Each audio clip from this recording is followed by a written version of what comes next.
Civil સુરક્ષાના ભાગરૂપે આજરોજ ભરૂચ અને અંકલેશ્વર ઓએનજીસી ખાતે મોકડ્રીલનું આયોજન કરવામાં આવ્યું હતું.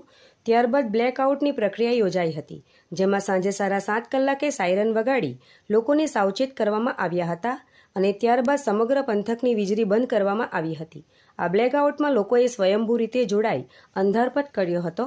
હુમલા સહિતના બનાવો વખતે આ પ્રક્રિયા કરવાની હોય છે, જેના રિહર્સલના ભાગરૂપે ગૃહ મંત્રાલયના આદેશથી બ્લેકઆઉટ કરવામાં આવ્યું હતું. મોકડ્રીલ દરમિયાન દુકાનો અને મકાનોની લાઇટ બંધ રાખવામાં આવી હતી.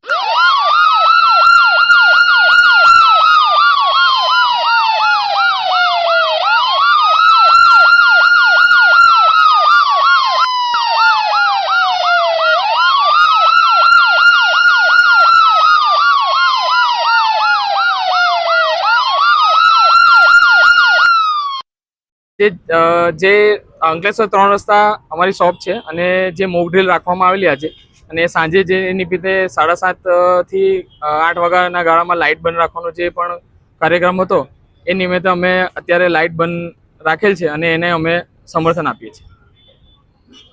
આજે 7 થી 7:30નું મોકડ્રીલ હતું, એમાં લાઇટ બંધ કરવાનું 7 થી 8 વાગ્યા સુધીનું હતું, તેમાં અમે સમર્થન આપીએ છીએ.